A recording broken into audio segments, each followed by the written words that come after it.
welcome back to Stone and Grace. If you're new here, my name is Bristol, and I'm so glad that you're going to spend a few minutes of your day with me.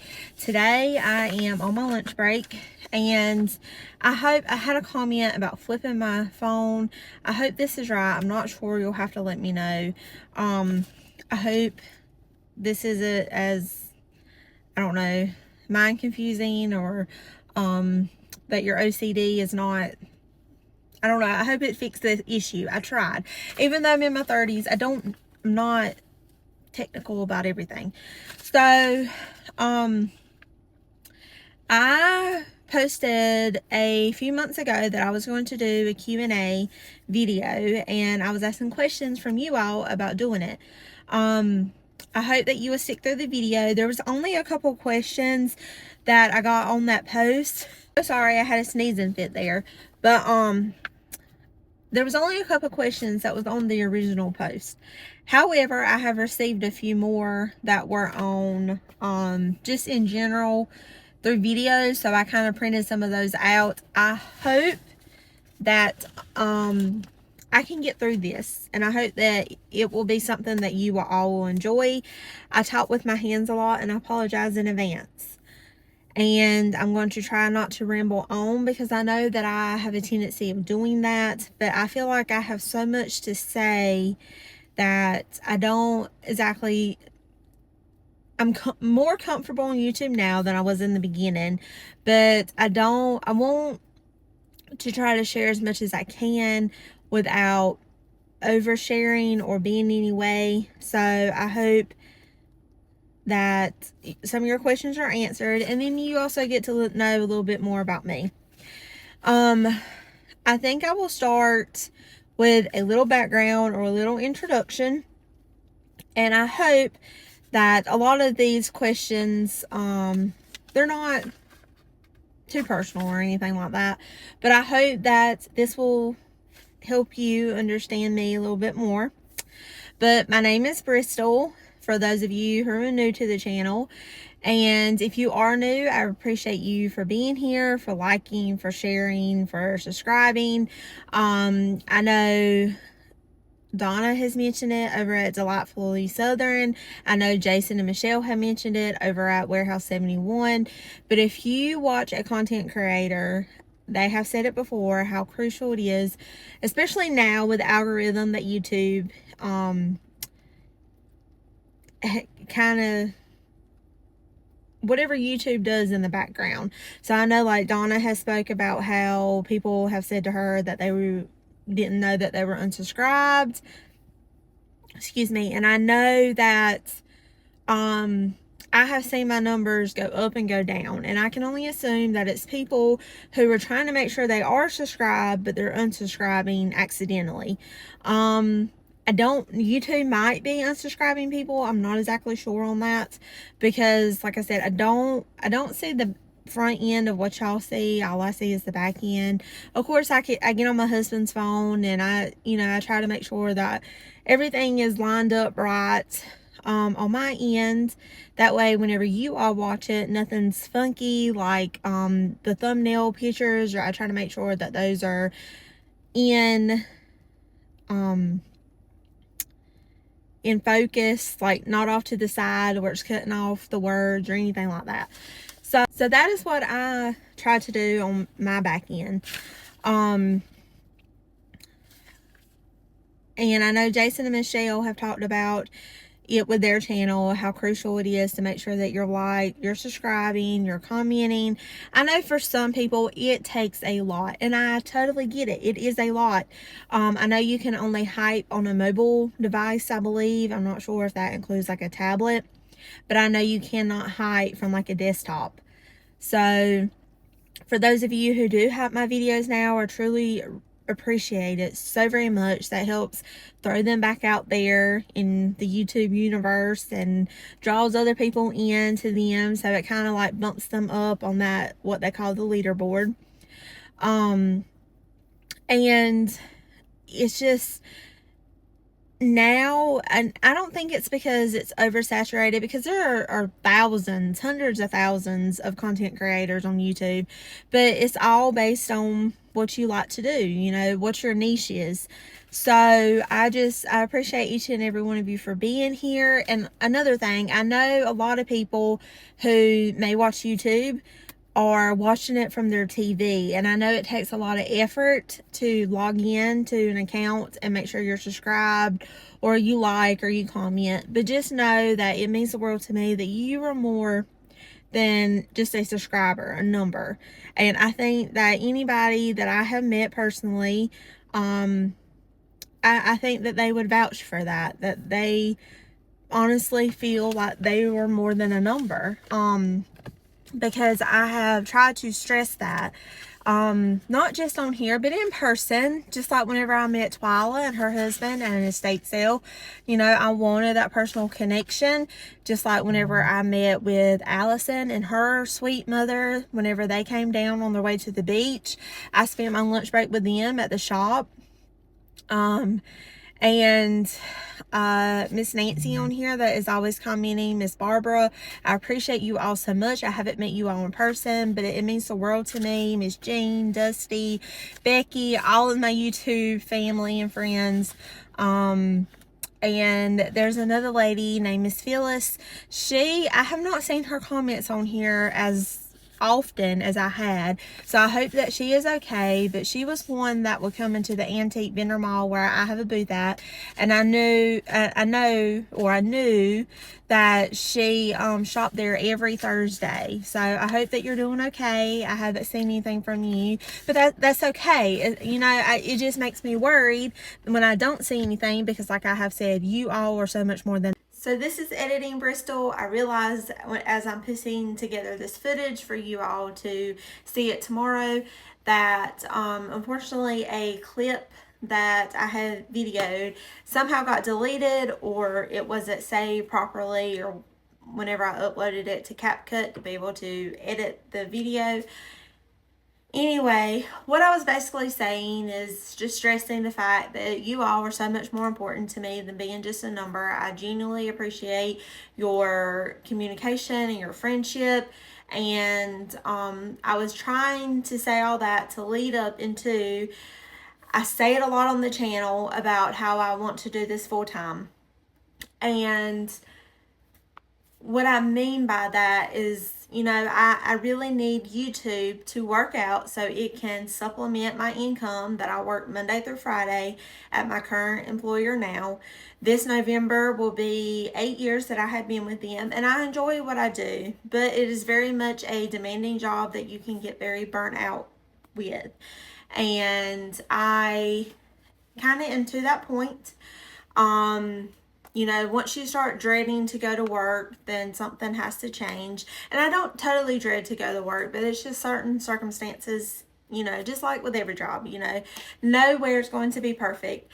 But my goal is to be able to open up a storefront to bring a variety of people to you, not just myself, but I really need YouTube to take off so that supplemental income can come in. That way my husband and I can focus more on our goal and the picture as a whole.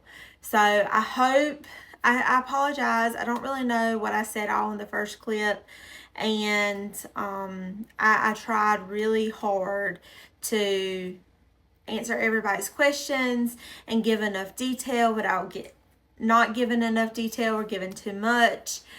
And I hope that you're sticking through it. I hope that you're enjoying it. A lot of people have asked for it, but I know it's not the typical content that everybody's used to seeing. I know everybody's here for a big thrifting adventure, or a haul, or a estate sale find, or a booth tour. But I promise all that and more is coming. But I just wanted to get this Q&A out there because, like I said, I have had a lot of people ask for it. And I need to add one more thing. As I'm saying in the next clip about my little girl, she'll be starting school. My son is 9. He's going into the 4th grade. Since kindergarten, he has struggled in the public school setting. Basically, what I'm trying to lead you up to is letting you know that homeschooling him would be the most beneficial. But unfortunately, private schools around here are not really an option. And there's not a lot of home school like co-ops or anything in our area, so public school was the only fit for him at the time. And as much as I would love to homeschool him, because while my daughter is my social butterfly and I feel like she would be okay, he has just had a lot of trouble, and school is hard for him, very hard. So that's another goal that I'm working towards, because, you know, if I am my own boss, I have my own set hours. He can be with me and we can work on homeschool, because I don't know if you know anything about homeschool versus the public school setting. Even for children who are in pre-K and kindergarten, you know, that we're legally, you know, required to give them an education, regardless if we do private or public or homeschool. You know, by law, we're required of that. But it's something that we could incorporate into my everyday life at that point, if I could ever get to where my goal is.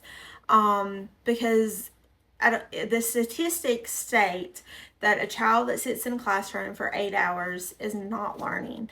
You know, a child that is homeschooled on a kindergarten level has like 30 to 45 minutes a day.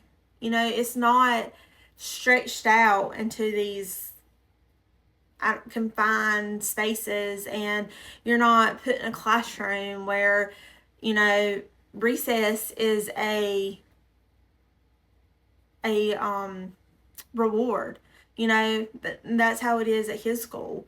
Like there's times that they don't go to recess. So it would be very beneficial for me to, you know, pursue my dream, and hopefully, Lord willing, we'll get there. Daughter's getting ready to start pre-K. I, as a mama, am not okay with that, because that means my last baby is growing up and going to school.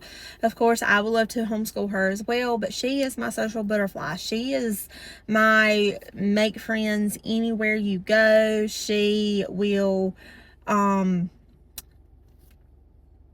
spark up a conversation with anybody, and she is excited for school. But thankfully we have been blessed to have a in-home sitter with her ever since she was 3 months old, and I had to go back to work from being out with her.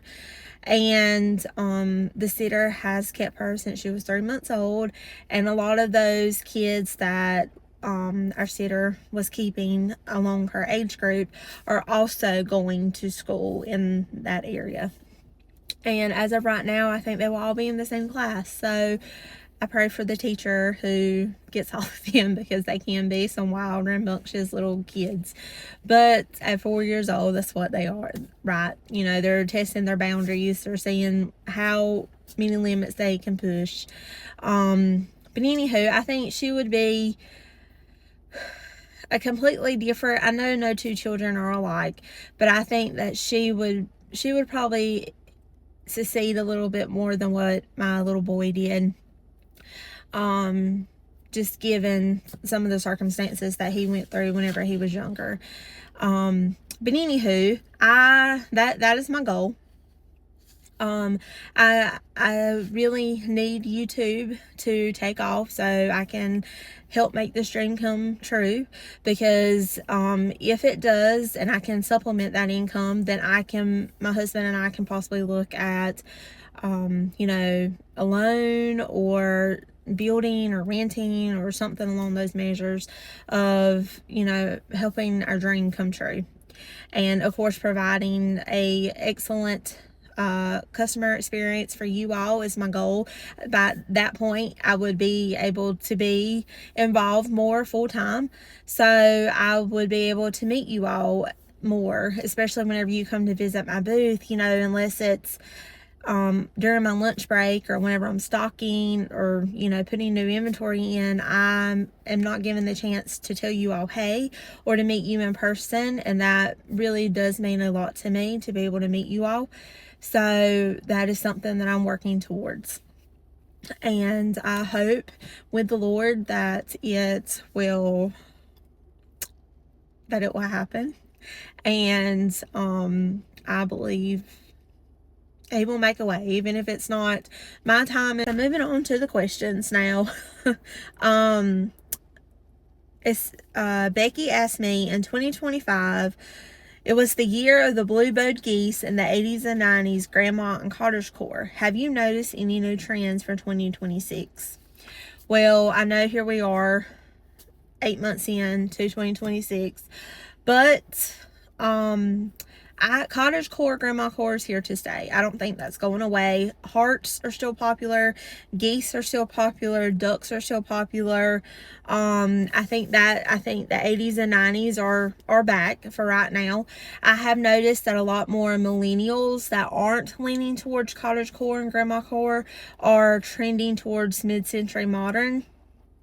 And I love that. You know, mid-century modern is how Becky decorates her home. I can appreciate her style, and I love the amber glass, but I just don't want my home to be mid-century modern decor. And there's nothing wrong with that, but I have noticed a lot more millennials leaning towards mid-century modern. Fairy lamps in the beginning of 2026 were really, really big, as well as hens on the nest. I think because they have become so pricey that the trend for them has fallen off. Just like Pyrex. Pyrex is always going to be highly sought after, especially the older Pyrex. And when I mean older Pyrex, I mean Pyrex that is in all capital, unless it is a super rare pattern, you know, that's very sought after, hard to find.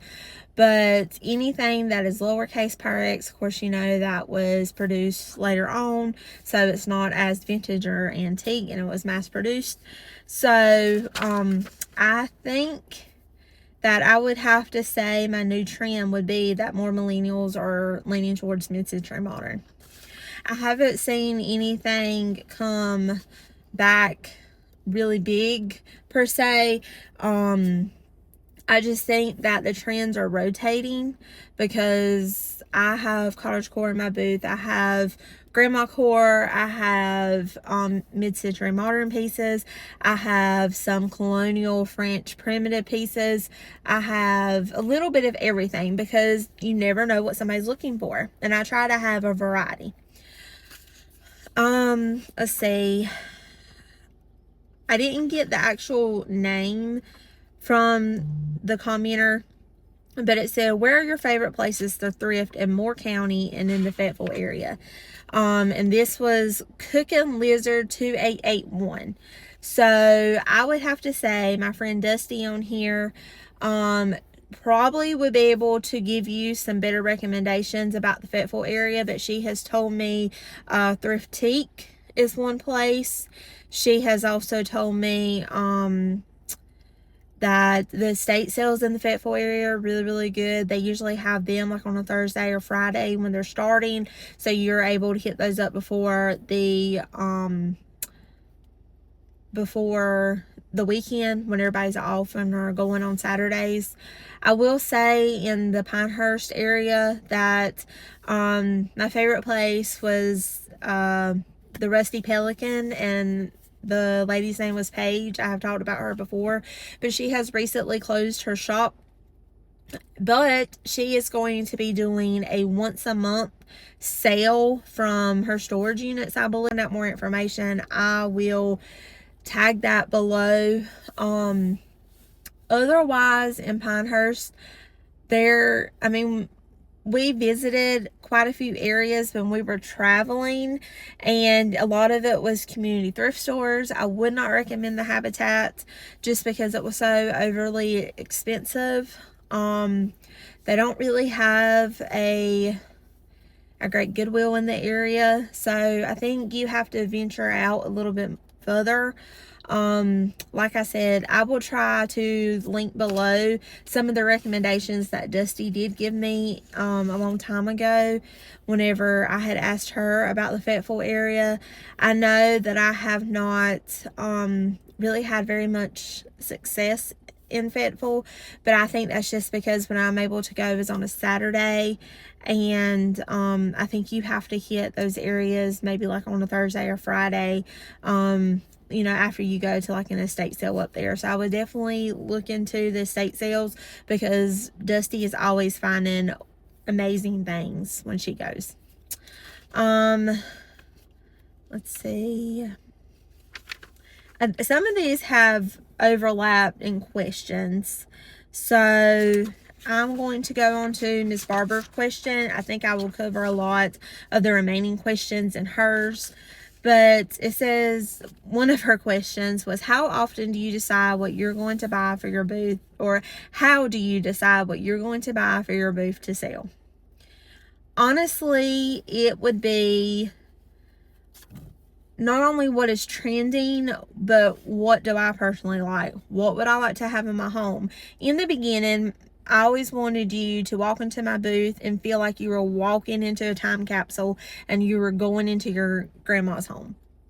And I wanted you to feel cozy, and I wanted you to feel the warmth. Like, I don't know about for you, but I know a lot of people say that they can, a Pyrex dish brings them back to Thanksgiving dinner at their grandma's, or there's some type of sentimental value, to a piece of why you're looking for it or why you want it. For me, it's not necessarily a piece of furniture or an item or anything like that, but in the summertime, I stayed a lot with my grandparents, and I can remember going to sleep at night in my Nana's room. That's what I call my grandma.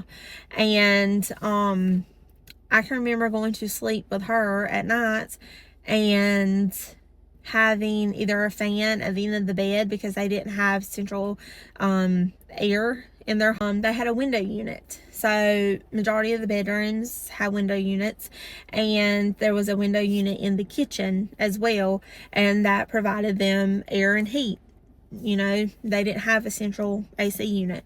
Well, to this day, if I can lay in the bed, I can mentally picture the sound and the humming of that window unit in the bedroom, and that brings me back to my childhood, especially with her. I mean, there's a lot of things that do, because I did so much with her, but that's probably one of my favorites. So whenever I hear a window unit, and I don't have a window unit, but I have been tempted just to get one just to take me back there, that really just brings me back to some of my best days with her. Especially, we would lay in bed and talk at night, because I couldn't always go to sleep whenever they were going to sleep, with the chickens. So we would lay in bed and talk, and I eventually would fall asleep. But that's one of the things that really bring me back to my childhood. So I don't know if I really answered that question going off on my tangent, but basically I try to bring something for everybody, or buy something for everybody that I feel would bring them back to a sense of home. How long have you been in business? This September will be 1 full year that I have had my booth. How long do you keep items in your booth that haven't sold, and what do you do with them if they do not sell? Now, a lot of the times I just keep rotating the inventory, because I do try to keep a full booth, but not too full that you don't want to go in and look around. But if it's not selling and it's on like the bottom shelf, then I might bring it up to eye level. And it depends too on, I might find something else to go with it that kind of like brings it to attention. So I just kind of rearrange and move. I try to do a booth reset at least once a month. I try.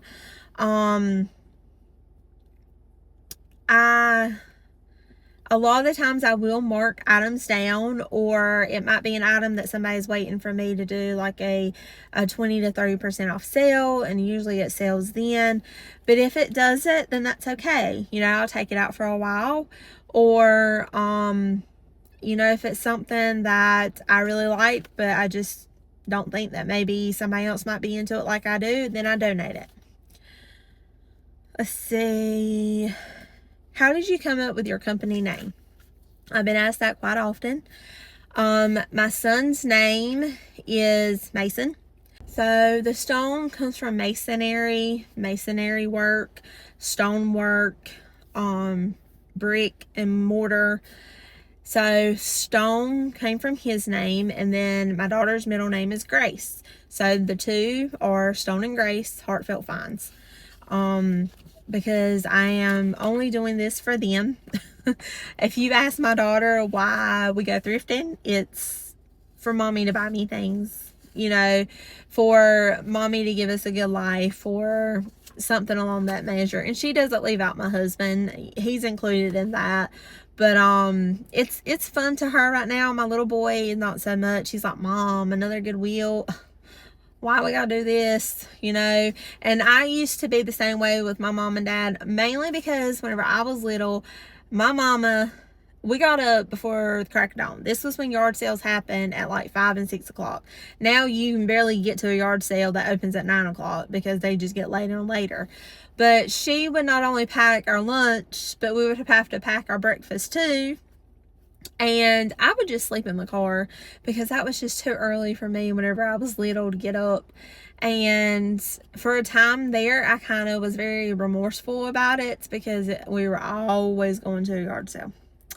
And just like anytime we went on vacation, if I went to sleep, we were always waking up at a Cracker Barrel. And for a long time, I was remorseful over a Cracker Barrel and I didn't eat there. But now I understand why, because it was cheap. You got a lot of food for the price, and there was a variety of items that everybody could choose from. But, and they like Cracker Barrel too, and my kids do too. But anywho, that, you know, one day he might change his mind. He has decided that he likes estate sales. So he likes estate sales over yard sales and thrift stores. My little girl, she's happy to go anywhere really, but estate sales, I try not to take her just because of the big rush that happens. I have took my son to one, but he kind of can stand his own, where she's 4, you know, I'm afraid that she might get knocked down or get in the way of somebody. And usually if it's a big estate sale that I know is probably going to be packed, I try to have accommodations, so it's just me and my husband that can go. Do you do everything on your phone, like filming, editing, answer questions, or do you do some of the things on the computer? Well, if I could read, I would be able to answer you. I am a one-woman band. I film while I shop.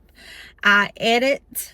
I have tried to get my husband to video me, but he wants those gamble things because he's afraid that he won't be able to keep still or straight. But I do everything by myself. I film it, I shop it. Of course, my husband, he takes stuff out of my hands. He holds it for me. He totes it to the tables. But I do all of the filming, the editing, the uploading, the comments. I do all of that from my phone. Just because it's more convenient. I have tried using my laptop, but I just find that I am more what's the word I'm trying to use? I'm faster at responding to certain things using my phone, mainly because I just have it right here in my hand all the time. What inspires you? And do you get stressed out ever with being a mom, working full-time, a wife, maintaining a home, shopping for your booth, keeping up with your booth? The list goes on. Absolutely. I feel like I am burning from both ends of the stick, but I am working towards a bigger goal that hopefully will allow me to not be so stressed all the time. So that's what inspires me. That's what keeps me going. I'm doing this for my children. You know, I'm doing this to have more time with them because I know I mentioned it in my Goodwill video, but I work your normal 8 to 5. A lot of the times I work over. A lot of the times I come in early.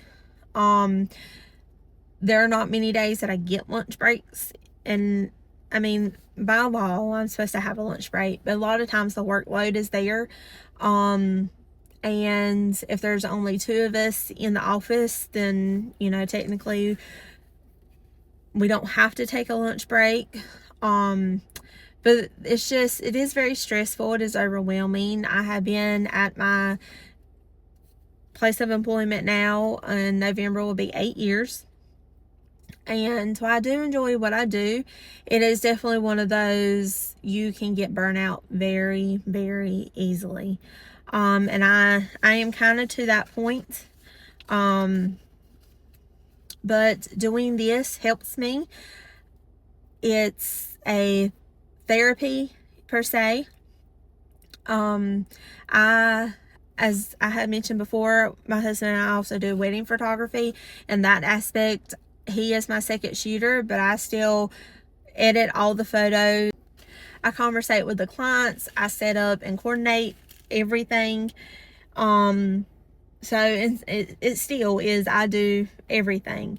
So I am definitely burnt out, because by the time I get home, then it's cook supper and wash clothes, do chores outside with the animals, get ready to go to bed, whatever the case may be.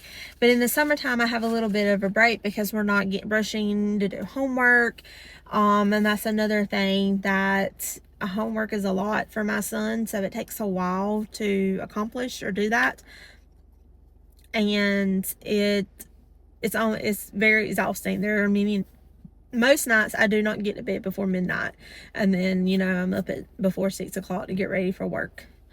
But my husband, he, just like whenever I went and did the Goodwill thing for 5 days, he cooked supper every night, he washed clothes, he made sure that the house was still running smoothly even though I wasn't there.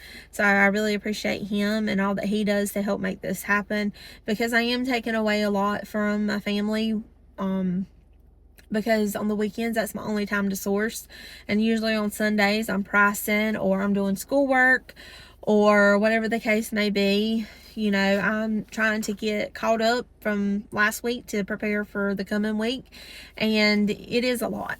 So it's all another reason why I'm pouring everything I have into YouTube to help, so I can come home.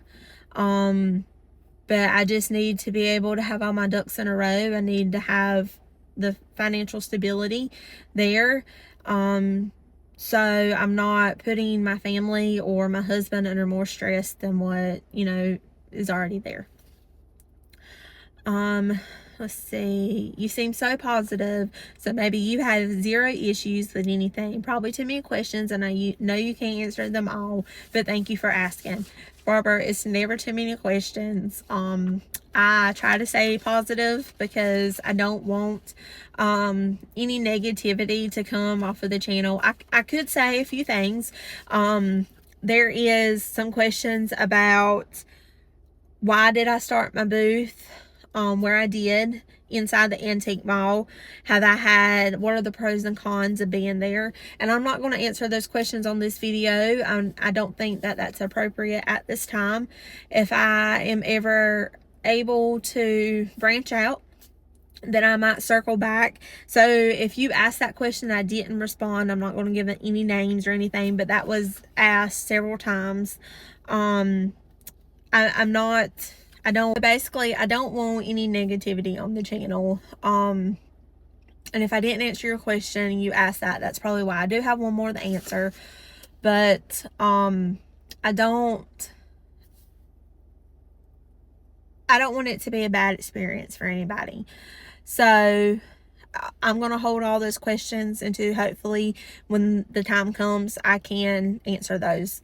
And Miss Joanne at the Curated Home, her question was, when did you start your booth? So this September will be a full year that I have been in the antique mall that I am in. And if you don't know, my booth, Stone and Gray's Heartfelt Finds, is in the Farmer's Wife It is located at 12 Whiteville Plaza, Whiteville, North Carolina, 28472. And her last question was, what is at the top of your thrift wish list? That is a hard one because I like so many things. Honestly, I don't really have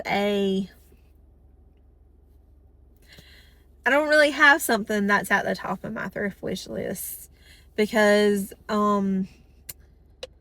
if I like something while I'm out thrifting or I see it at an estate sale, then I usually do pick it up for me. But a lot of the times I'm replacing stuff that I have in my home. So like when I did my home tour for the summer, I had that ladder that my husband cut and hung over our kitchen island.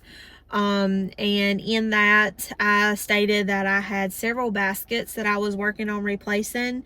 So I was looking for all the God's eye baskets or the butt baskets, and I have pretty much replaced those. Let's see, I also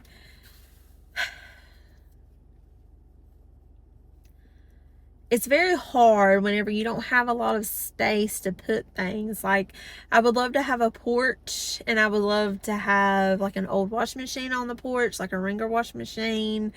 I would love to have like a back deck to be able to put like an old wash stand with the double tubs to have flowers in it. But I need to be able to have all those spaces first before I can really focus on something like that, I think. Although if I found one and it was at a great price, I would have probably just say, honey, we're gonna have to find somewhere to store it. But I don't know. There's so many things. I love quilts. I love old Bibles, ironstone, blue and white pieces. Although I have pretty much dwindled all of my blue and white pieces out to only sentimental pieces that my mama has gave me, that I have got from like my grandma or my aunt. Same with the jadeite. All of my jadeite pieces were either given to me as a gift or we inherited them from my in-laws. So I've tried to wean out anything that I might have bought myself and put it in the booth for everybody else to enjoy. I don't really know.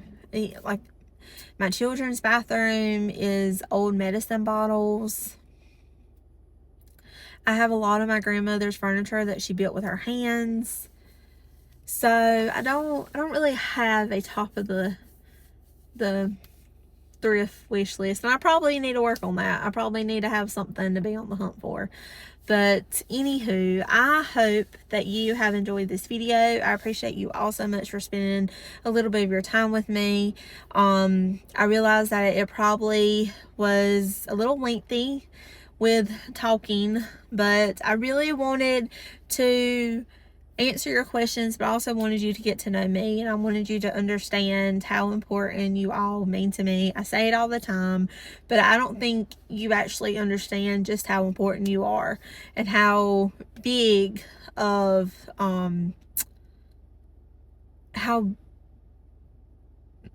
what am I trying to say? Like, there's a larger picture and you are a big part of it, is what I'm getting at. And I hope that you all understand that. And I want to say this video will come out on August the 5th, but today, August the 4th, while I am filming it, it is my Aunt Kay's birthday. You all have seen her in glimpses before with Thrifting with my mom and Becky. I have asked for prayers for her for pretty much the end of July, and she was gone for 20 days. Between the hospital and therapy, and she's had some setbacks. But today, August the 4th, is her birthday, so I hope that you will tell her happy birthday. She watches my videos. I know she reads some of the comments, and I know it would mean a lot to her if you all wished her a happy birthday. But until next time, friends, I hope that this video was okay, and I appreciate you sticking it out with me. But until next time, friends, happy thrifting.